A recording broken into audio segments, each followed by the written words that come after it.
सो hey guys, आज की इस वीडियो में हम देखेंगे कि आप घर बैठे जो अपना ड्राइविंग लाइसेंस है वो कैसे बना सकते हैं। तो जो लाइसेंस होता है हमारा दो पार्ट में बनता है।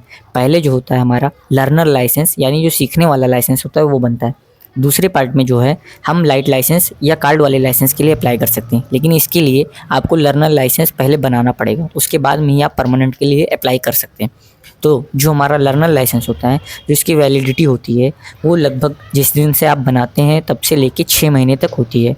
और जो लाइट वाला लाइसेंस होता है, ये लाइसेंस हमारा आरटीओ के द्वारा जो बन के आता है डाक द्वारा या बाय पोस्ट जो आता है, इसकी जो वैलिडिटी होती है वो आरटीओ के ऊपर निर्भर करती है और आपकी एज, आपकी मेडिकल फिटनेस, इन सभी बातों पर डिपेंड करती है। तो लाइट वाला जो होता है वो आपको आरटीओ ऑफिस से कराना पड़ेगा, और जो हमारा लर्नर लाइसेंस होता है वो हम घर बैठे भी बना सकते हैं और आरटीओ से भी बना सकते हैं। तो जो लर्नर लाइसेंस है उसे हम सेल्फ यानी बाय अपने द्वारा खुद से भी बना सकते हैं, और जो दूसरा तरीका है वो आरटीओ के द्वारा होता है। सेल्फ के लिए आपको क्या करना होगा कि आपके पास एक मोबाइल होना चाहिए, आधार कार्ड होना चाहिए। आधार कार्ड में जो आपका मोबाइल नंबर है वो लिंक रहना चाहिए, जिससे ओटीपी आए और हम उस पर जनरेशन कर सकते हैं एप्लीकेशन की। और इसमें आपको एक बात और ध्यान रखनी है कि जो आपके रिलेशन नेम यानी आपके पिता माता जो उनका नाम है वो भी रहना चाहिए। आरटी वाले में जो रहता है उसमें स्लॉट बुक होता है, तो स्लॉट बुकिंग में भी आपको कुछ डॉक्यूमेंट लगेंगे, जैसे आधार कार्ड, मार्कशीट, आप ये सब लगा सकते हैं। जो दोनों की मतलब जो लर्नर लाइसेंस में या जिसकी फ़ीस होती है, आप खुद बनाएं मतलब सेल्फ करें या आरटीओ के द्वारा करें, तो दोनों में जो लगभग टू व्हीलर और फोर व्हीलर की जो फ़ीस डिसाइड है, लगभग में यूपी में तो 350 रुपया लगता है दोनों का। आप किसी भी माध्यम से बनाएं, आरटीओ से मतलब जो सेल्फ बनाएंगे तभी भी 350 लगेगा, और आरटीओ से बनाएंगे उसमें भी 350 रुपया लगेगा ही लगेगा। तो इस वीडियो में आपको मैं कंप्लीट प्रोसेस दिखाऊंगा जो घर बैठे बनाया जाता है। तो इसके लिए आपको एक बढ़िया कंप्यूटर या ऑपरेटिंग सिस्टम भी आपके पास होना चाहिए, लगभग में 64 बिट के ऊपर का ऑपरेटिंग सिस्टम। तो सबसे पहले हम जो परिवहन साइट है क्रोम के पे जाके परिवहन साइट को खोल लेंगे। इसके बाद में फिर एक पॉपअप आएगा, इसे कैंसिल कर देंगे। उसके बाद में हम अपना स्टेट जो है, जैसे मेरा उत्तर प्रदेश है, सेलेक्ट कर लेंगे। फिर एक पॉपअप आएगा, इसे भी कैंसिल कर देंगे। फिर सबसे आगे ये जो ऑप्शन है अप्लाई फॉर लर्नर लाइसेंस, इस पर हम क्लिक करके कंटिन्यू करेंगे। इस वाले सेक्शन में जाके हमें जनरल सेलेक्ट कर देना है। आप अगर नया बना रहे हैं तो एकदम नया बना रहे हैं तब आपको ऐसा करना है। फिर आपको जो सबमिट विया आधार ऑथेंटिकेशन करना है, उसके बाद में आधार कार्ड पे टिक करके आधार नंबर डाल के जो ओटीपी आपके नंबर पे आएगा उसे भर के तीनों जो ऑप्शन है उस पर टिक करके ऑथेंटिकेट कर देना है। उसके बाद में जो आपकी डिटेल्स होंगी वो यहाँ पे खुल के आ जाएंगी। फिर हम इसके बाद में प्रोसीड कर देंगे। प्रोसीड करने के बाद में यहाँ पे एक फॉर्म खुलेगा, इसमें आपको अपना जैसे आरटीओ सिलेक्ट करना है, रिलेशन नेम में जो भी होगा उनको सिलेक्ट करना है। फिर इसमें आपको कंप्लीट एड्रेस, क्वालिफिकेशन में आप जितना भी पढ़े हैं क्वालिफिकेशन को डाल दीजिए। फिर ये साइड में ब्लड ग्रुप का ऑप्शन है। ब्लड ग्रुप आपको अगर नहीं पता है तो भी काम चल जाता है, लेकिन अगर आप डालेंगे तो बहुत अच्छा रहेगा। उसके बाद में ब्लड ग्रुप भरने के बाद में यहाँ पे जो एड्रेस में है आपको अपना स्टेट, डिस्ट्रिक्ट, ये सब लगभग में भरा मिलेगा आपको। यहाँ पे सब डिस्ट्रिक्ट जो होती है या तालुका जो होती है वो फिल करने का जहाँ तक है आएगा। अगर नहीं भरा है तो आप अपने हिसाब से भर भी सकते हैं, लेकिन इसमें ज़्यादातर ऑप्शन ब्लॉक ही रहता है। सारा डिटेल भरने के बाद में जो जो हम बना रहे हैं उसको इस साइड से सिलेक्ट करके यहाँ पे पेस्ट कर देंगे। फिर जो सेल्फ डिक्लेरेशन का फॉर्म है नीचे येलो कलर में, इसको हम भर देंगे। अगर आप मेडिकली फिट हैं, जो जो सवाल पूछे गए हैं आप उसका आंसर दे दीजिए। एकदम कंप्लीट अगर फिट है तो लास्ट में जो सेकंड ऑप्शन है उस पर सिर्फ यस करके बाकी सब में नो कर दीजिए। फिर जो ऑर्गन डोनेशन का बॉक्स है उस पर नो करके फिर हम कैप्चा भरेंगे, क्योंकि हमें अपना ऑर्गन इन एक्सीडेंटल केस में ऑर्गन डोनेट नहीं करना है। उसके बाद में कैप्चा भर के सबमिट करेंगे। फिर आपका जो एप्लीकेशन है वो यहाँ पे जनरेट होके आपके स्क्रीन पे आ जाएगा। जनरेट होने के बाद में आप अपना डिटेल देख लीजिएगा, और उसके बाद में ये एप्लीकेशन नंबर का जो है मैसेज भी आपके फ़ोन पे जाएगा। फिर आपको प्रोसीड करना है। उसके बाद में कैप्चा भरेंगे। फिर आगे का जो ऑप्शन है उसमें खुलेगा, उसमें आपको अपना जो करंट फ़ोटो रहेगा और सिग्नेचर रहेगा ये अपलोड करना रहेगा। पहले फ़ोटो अपलोड नहीं होती थी, अब फ़ोटो भी अपलोड आप कर सकते हैं, क्योंकि बहुत लोगों के आधार में पुराना फ़ोटो रहता तो बाद में दिक्कत होता था, तो आप फ़ोटो भी अपलोड कर सकते हैं। फिर जो फ़ीस पेमेंट का है तो उसको हम कर देंगे। फ़ीस पेमेंट में हम SBI कॉमन PG करके SBI मल्टी से फ़ीस का पेमेंट करेंगे। कैप्चा भरेंगे। कैप्चा भरने के बाद मैं प्रोसीड कर दूँगा। प्रोसीड करेंगे, दोनों का आ जाएगा फॉर्म, मतलब डीएल टेस्ट का फीस अलग अलग लिख के आ जाएगा। टू व्हीलर फोर व्हीलर का और एलएल टेस्ट का फीस आ जाएगा। फेचिंग हो रही है, थोड़ी देर ये हो जाएगी। फिर यहाँ पे हम SBI मल्टी सेलेक्ट करेंगे, टिक कर देंगे, इसको सबमिट मार देंगे। फिर जो हम है नेट बैंकिंग के द्वारा ये फीस काट रहे हैं तो SBI मल्टी सेलेक्ट करके जो अपनी यूज़र ID है पासवर्ड डाल के लॉग इन कर लेंगे।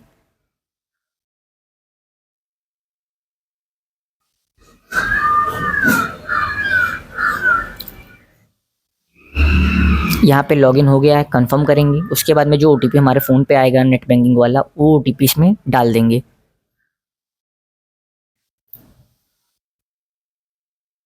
ओटीपी डाल के हम इसमें कंफर्म करेंगे। फीस पेमेंट जो हमारी है सक्सेसफुल हो गई है। इसके बाद में क्लिक हेयर करके जो हमारी रिसिप्ट है हमें उसे डाउनलोड कर लेना है। डाउनलोड करने के लिए भी 2 बार आपको कैप्चा फिलिंग करनी रहेगी। गलत होगा तो बैक कर देगा, उसके बाद में आप दोबारा भर सकते हैं, खुल जाएगा। सक्सेसफुल अगर फीस पेमेंट दिखा दिया तो कोई दिक्कत नहीं होने वाली है। ये दूसरी बार मैं कैप्चा भर रहा हूँ। इसके बाद में प्रिंट रिसिप्ट पे करेंगे। रिसिप्ट हमारी जो है डाउनलोड होकर आ गई है। डिटेल मैंने हाइड कर दिया है। और जैसे आप फीस काटेंगे आपको एक कॉन्ग्रेचुलेशन का मैसेज मिलेगा। इसमें आपका एक पासवर्ड लिखा होगा जो एलएल टेस्ट के मतलब दौरान में हमें डालना रहता है। बिना इसके हम टेस्ट प्रोसीड नहीं कर पाएंगे। तो इसको मैं सेव कर लेता हूँ, या इसे मैं प्रिंट भी निकाल सकता हूँ। फिर हम परिवहन पे आके ट्यूटोरियल फॉर एलएल टेस्ट पे सेलेक्ट कर देंगे और जो एप्लीकेशन नंबर फीस में निकली है उसको भर देंगे। उसके बाद में फिर कैप्चा डाल के एक ओटीपी जनरेट करेंगे। ओटीपी हमारे पे आ जाएगा मोबाइल पे। ओटीपी को डालने के बाद में एक वीडियो प्ले होगा जो लगभग में 5 से 7 मिनट का रहता है। हमें ये वीडियो देखना ही पड़ेगा क्योंकि बिना इसके टेस्ट जब आप प्रोसीड करेंगे तो आगे बढ़ेगा नहीं। इसको जब हम पूरा वॉच कर लेंगे उसके बाद में टिक करके, और जब ये सक्सेसफुल हो जाए, वीडियो प्लेइंग आपका हो जाए, उसके बाद में आप परिवहन सेवा पे आएगी। दोबारा से आपको पोर्टल पे आना है। फिर एकदम जब खोलेंगे आप इसे, पॉपअप आ गया, इसे हटा देते हैं। इसके बाद में जब आप दोबारा से इस एप्लीकेशन को खोलेंगे,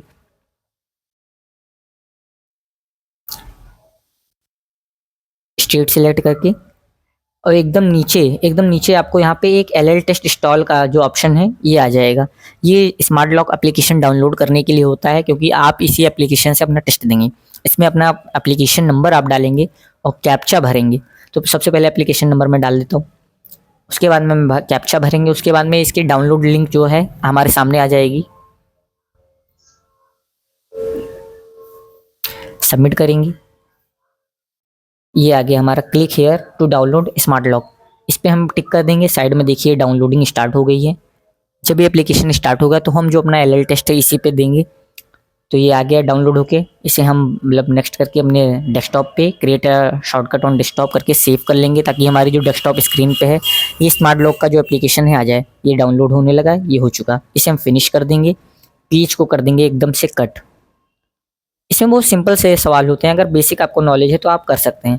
तो ये जो स्मार्ट लॉक है ये हमारे स्क्रीन पे आ गया है। इस पर डबल क्लिक करेंगे। ओपन हो रहा है। थोड़ा टाइम लगता है इसमें क्योंकि स्लो रहता है साइट इसका। तो आप एक बढ़िया वाईफाई कनेक्शन या उसके मतलब नेटवर्क के द्वारा आप इसको करिए। तो सबसे पहले जैसे स्क्रीन खुलेगी, आपको जो एप्लीकेशन आपके फीस में मिला है एप्लीकेशन नंबर को डालेंगे। उसके बाद कैप्चा डाल के एंटर कर देंगे। कैमरा का ऑप्शन ऑन कर देंगे। फिर डेट ऑफ बर्थ डालेंगे। और जो आपने फीस काटी थी, जो कॉन्ग्रेचुलेशन का मैसेज आया था उसमें एक पासवर्ड लिखा था, वो हमेशा कैपिटल लेटर्स में ही रहता है। ये जैसे ये साइड में आ गया है तो ये हमेशा कैपिटल लेटर में ही रहेगा। हम इसको इसमें डाल के, और पासवर्ड अगर आपको नहीं मिलता तो आप रीसेंट भी कर सकते हैं। उसके बाद में इसको ऑथेंटिकेट करेंगे। स्पूफ डिटेक्शन ऑन हुआ। थोड़ी देर के लिए आपको इसमें स्माइल करना रहता है, मतलब स्माइलिंग सिस्टम कैप्चर करता है। फिर आई ब्लिंक की जो प्रोसेस होती है वो लगभग में 5 से 10 बार में हो जाता है। वैसे तो सिस्टम में 5 ही बार रहता है। 5 बार अगर मतलब हो जाता है उसके बाद में प्रोसीड का ऑप्शन खुल जाता है। फिर यहाँ पे नेवर सेलेक्ट करके कंटिन्यू कर देंगे। फिर यहाँ पे जो ऑप्शन आता है इसमें हम हिंदी सेलेक्ट करेंगे क्योंकि हिंदी लैंग्वेज में कर रहे हैं। दोनों पे टिक कर देंगे, आगे बढ़ेंगे।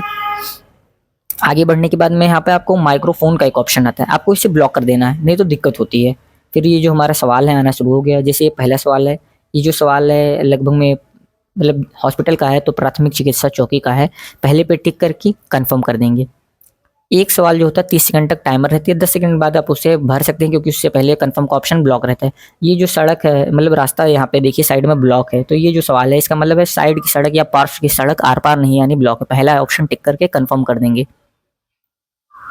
तीसरा सवाल आ गया, कौन सा चिन्ह बताता है कि आगे प्राथमिक चिकित्सा केंद्र? तो प्राथमिक चिकित्सा केंद्र यानी आप देखिए प्लस का साइन लगा है रेड कलर में, यही है। सेकंड ऑप्शन वाला यही सही लग रहा है। इस पर टिक करके जो है इसको कंफर्म कर देंगे। कौन सा चिन्ह बताता है रास्ता उबड़ खाबड़? तो उबड़ खाबड़ रास्ता जो है पहला वाला तो गड्ढे का है, दूसरा वाला पदयात्री पर, तीसरा जो है नौका का है, चौथा वाला जो हमारा है सही है। इस पर टिक करके कंफर्म कर देंगे। जो पांचवा है उतार ढलान, तो देखिए जो पहला वाला है बाजू का बायां मोड़, सामने सड़क है मुख्य, ऊपर से चट्टानें गिर रही हैं। जो लास्ट वाला है एकदम नीचे ढलान की तरफ कार एक जा रही है, यही वाला सही है। इस पर टिक कर देंगे। फिर हमारा सवाल है यह चिन्ह प्रदर्शित करता है, तो ये संकरा रास्ता का तो चिन्ह नहीं है। ये जो है बीच में जैसे लग रहा है गड्ढा है, तो खतरनाक गड्ढा है बीच में, सेकंड वाला ऑप्शन टिक करके कंफर्म करके इसको हम कंफर्म कर देंगे। सही था ये भी। और ये जो है प्रस्तुत चिन्ह प्रदर्शित करता है, तो ये रेलवे स्टेशन निकट है, नहीं ये नहीं लग रहा है। सुरक्षा प्रहरी रहित क्रॉसिंग, हाँ यही सही लग रहा है क्योंकि इसमें डायरेक्ट ट्रेन बनी है, तो दूसरा वाला सही करके टिक करके कंफर्म कर देंगे। ये भी सही था। किसी वाहन को ओवरटेक, तो ओवरटेक करने के लिए दूसरे से, तो जो आगे का जो रास्ता होता है पूर्णतः दृष्टिगत, और ओवरटेक करना अगर सुरक्षित हो तभी हमें ओवरटेक करना चाहिए, तो इस पे हम टिक करेंगे क्योंकि बाकी सारे ऑप्शन में कुछ ऐसा सही लग नहीं रहा क्योंकि पीछे से आपको आगे भी देखना रहता है, तो सेकंड पे टिक करके कंफर्म कर देंगे इसको। तो जब आप ढलवा मार्ग से नीचे उतर रहे हो तो आपको बेसिक रूप से मतलब जो पहाड़ पे जो चढ़ने वाले वाहन होते हैं, जैसे उनके ऊपर माल भी लदा रहता है, कुछ सामान लदे होते हैं, तो उनको प्राथमिकता देनी चाहिए, और यही ऑप्शन इसमें सही लग रहा था, लेकिन ये गलती से मैंने गलत पे टिक कर दिया। एक प्रशिक्षु यानी लर्नर लाइसेंस की जो वैधता होती है, तो जो प्रशिक्षु यानी लर्नर लाइसेंस होता है वो प्राप्त होने से 6 महीने तक के लिए होता है, तो 6 महीने तक इसकी जो वैलिडिटी होती है वो रहती है। इस पर टिक करके कंफर्म कर देंगे और हमारे सारे सवाल पूरे हो गए हैं। देखते हैं क्या होता है। तो हमारे सारे कंप्लीट होने के बाद में देखिए मैसेज आ गया है, लर्नर लाइसेंस जनरेटेड सक्सेसफुली, तो इसका मतलब हमारा लाइसेंस जो है जनरेट हो चुका है। हमारे मोबाइल पे भी इसका जो मैसेज है वो आ गया होगा। अब इसको जो डाउनलोड करना होता है उसकी वीडियो भी मैं बना दूंगा, साइट से ही डाउनलोड होता है, और सिंपल से आपको एप्लीकेशन नंबर या लाइसेंस नंबर डाल के और OTP डाल देना रहेगा, उसके बाद में आपका लर्नर लाइसेंस जो है जनरेट हो जाएगा। बेसिक सा इतना सिंपल सा रहता है, कुछ नॉर्मल माइनर से सवाल लेते हैं, साइंस से भी आप उन्हें पहचान सकते हैं। होप आपको ये वीडियो अच्छी लगी होगी।